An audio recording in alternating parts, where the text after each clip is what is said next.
Hello everyone, welcome back to All Access, and I'm here in the beautiful city of Santa Ana here in Orange County, and I'm here at the Salvadoran pop-up event, which is going on right here, and I'm going to be interviewing the person that made these shirts, What's That Your Cookin food truck, and I have a camera with me here too because I have to write a story for my school, and I'm going to be writing about this, so let's get this started. Certainly a lot more people here than there was last time I was here.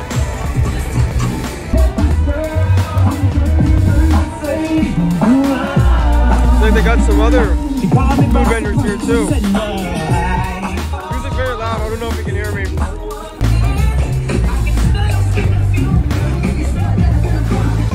Yeah, pancakes here. Yeah, almost frescas here too. I might have one later, maybe. Sure. More pickle favorite stuff here. This is pickled gummy bears in it. Here. That's pretty good. You can pick all things. Yeah. Not bad. No, it's Skittles. You want to try this one? Here. You tried that one already? Yeah. It's like, what is this one? Skittles. Okay. It's pretty good. It's really sour. A lot of their products here, like this one, pickle flavored stuff. It's pretty good actually. I don't even like pickles, but all right. So I found the food truck here, and oh, look, Toro goes. So I'm gonna be doing the interview right now.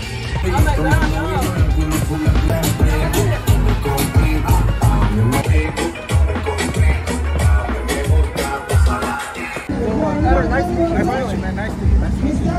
And my question, I just have questions for my newspaper too, and the YouTube video. And my question, like, what got you started into the business here? What got me started was one day I was hungry. I went to Grandma's house and I asked Grandma, Mama, make me some pupusas. And she said, "Come mierda, pupusa." She said, "You need to make them yourself," you know. So one day, 2 weeks later, my grandma invites me over and she taught me how to make everything. And honestly, that's how I started. I was hungry. And I would tell different people like that. That's what I make pupusas, and then from there, I started selling pupusas at work. Thank you. But it's just crazy how it started. It was not like I wanted this. I was hungry, and here I am now. Awesome, man. How often do you like go out and do caterings and like little pop-ups like this? Pop-ups like this is like usually like twice a month. But our rotation usually is our business. We usually do a brewery rotation. So we rotate from Orange County to LA County, and then we do different events like that. But 3 times a year we also throw events that are Salvadorian events, and it's events that we bring small businesses together that sell along us, and that's how we also try to build our community doing some events like this. Sorry, you know. So that's how we do it. But you know, it's always weekly. We rotate our schedule, but we also do like classes, so you gotta keep an eye out for that as well. And when COVID hit, how difficult was it for you guys that go through this? And were you able to do like any sort of cooking? COVID was really a big adjustment for our business. I felt like COVID, you know, like it made you adjust. Like if you didn't adjust, you didn't start using social media. We went to online ordering. So we'd have orders set up. People had to order ahead. We went to deliveries as well. Even our pupusa class, we went from doing in-person classes to people following along on Instagram. So we had to like navigate our business. And also like we created the merchandise. You know, you see the merch like this, you see hats, we made hats, we made stickers. There was little things we had to do to stay alive, because if you didn't, it's very hard for you to recover. So we wanted to make sure that like we adjusted, and my wife is a social media genius, I always say, and I feel that's what made a difference. We really pushed it, everything online. We focused like our attention, how we posted, how we like set up our business. One day we took orders, and I feel that's how we were able to survive. COVID was the worst thing that ever happened, but I'm happy that I'm still here. You know what I mean? A lot of people didn't make it, but we were able to make it, and I love it. And I saw on your social media that you have a pupusa class. Like, what made you want to start pupusa class? I thought that was very interesting. It's funny, I can't even take credit for my pupusa class. I can't say that it was my idea. It's one of my buddies, I used to work at Smart Final. He came to visit me at work one day, and he is married to a Mexican girl. And she asked me like, "Hey, do you guys ever do pupusa classes?" And I go, "No," you know. And then like one day, we decided, you know what, that might be a good idea. And I feel like it's one of the best things I've ever done, because a lot of people in our culture, it's very hard to learn pupusas. Like for me to make them, it's not common. It's more of a woman thing, you know, Salvador. That's the culture, you know. But for me, I was hungry, like I said, and here I am. But what I love about the classes is there's so many people that didn't get to learn from their grandmas, their moms, and like they're in this class and they're learning and they're happy. And like my favorite message I've ever received was a girl that she made pupusas for her family. And she said, my grandma will be proud of me right now. And I go, that's why like I love doing them, because I didn't look at it that way.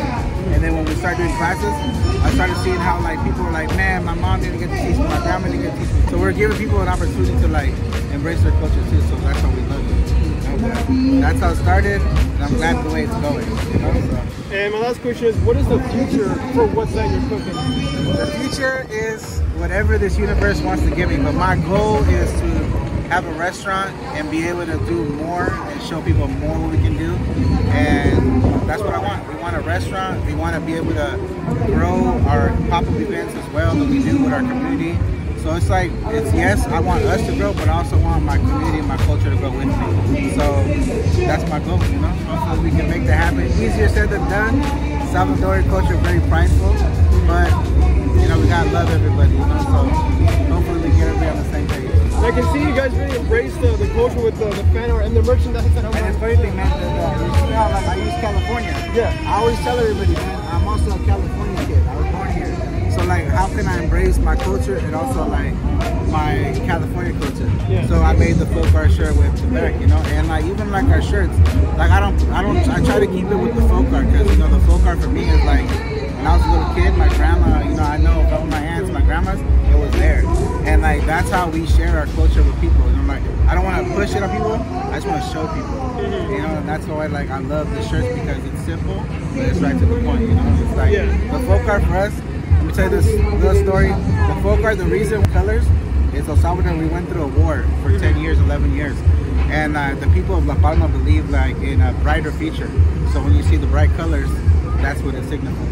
Okay. Yeah. So it's awesome. So like shirts like this and like the one you're wearing, it's like a piece of our heritage, but it's also like in the current day. I'm also American, you know, so I always have to show people that like, yes, I'm Salvadorian, but yes, this is how I mix my culture with my other culture, you know, and I love it. And that's why like the other thing about my class that I didn't mention was the thing about food is it brings a lot of people together.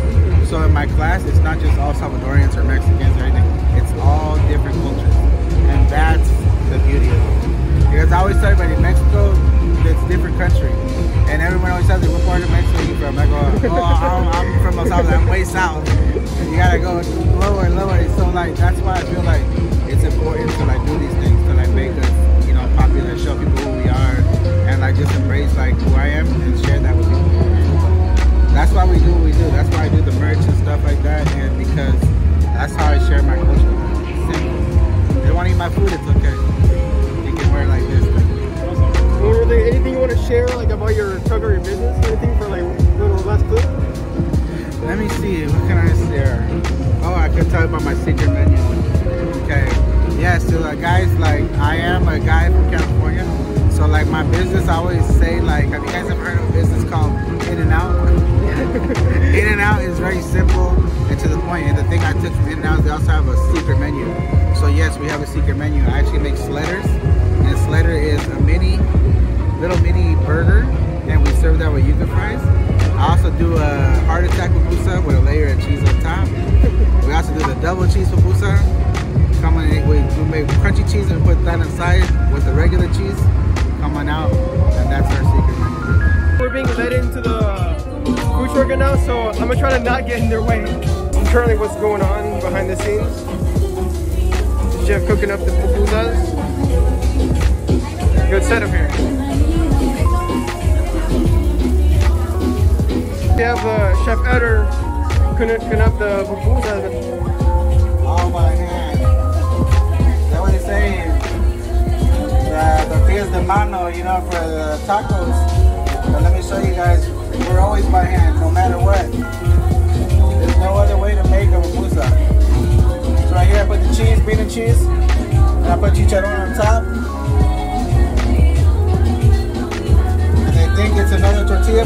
actually had to seal that up.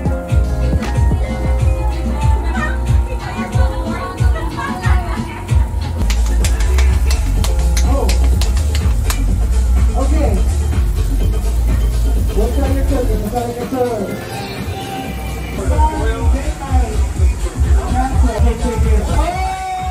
Alright.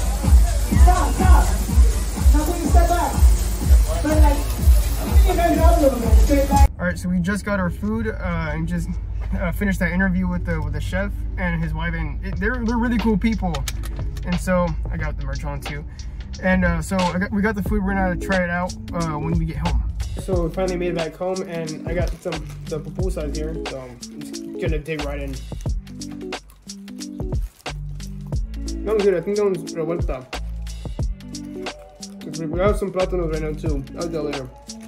But that was a really cool event, and they have, I think Edra, he said that they have it like twice a month, or at least once a month. So if you guys ever want to check them out, I'll put the link to this. Sorry, I can't even eat. So speak.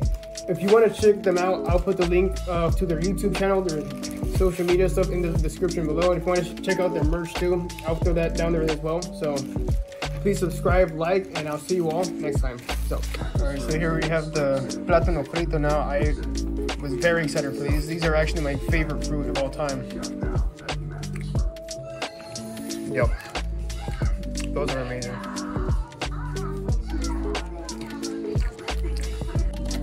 Yeah, that's really good. Kopi, you want some? You want a plátano, Kopi? Yeah, you want plátano? Yummy. All right, everyone. So here I'm back in my room, and I wanted to say a few more things. What's going to be happening with this channel. So as you know, realized or noticed in the past few videos, I've made videos on El Salvador when I went to the trip. And when I did an interview in downtown LA as well for that Mercadito. And here's this video now. So what I'm really wanting to do now, what is not even just for this channel, but for like a career of mine. Because I love journalism, I write newspapers, so this is gonna tie into that. So I'm gonna still continue to do sports vlogs. I'm gonna still talk about hockey and the Kings. And I know that they got eliminated last night by the Oilers, which I'm still a little upset about that, but I'm gonna be basing my channel around not just hockey and sports, but around my culture, the Salvadoran culture, as well as traveling whenever I get the chance to travel. So that's why, and I'm promoting small businesses like them, like Eder and Stephanie Rivas from What's That You're Cooking.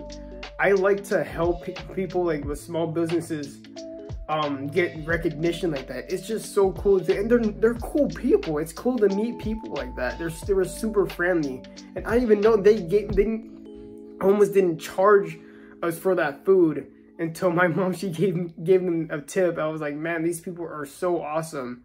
So it's just things like that. I like to help them get recognition. So I'm gonna be basing my videos now also around Salvadoran culture and local Salvadoran things here in Southern California and LA and OC. So that's pretty much it. So thank you all for watching, and again, check out What's That You're Cooking on their social medias on YouTube, Instagram. I'll plug their merch in my description as well. So, and see you all next time. Peace out.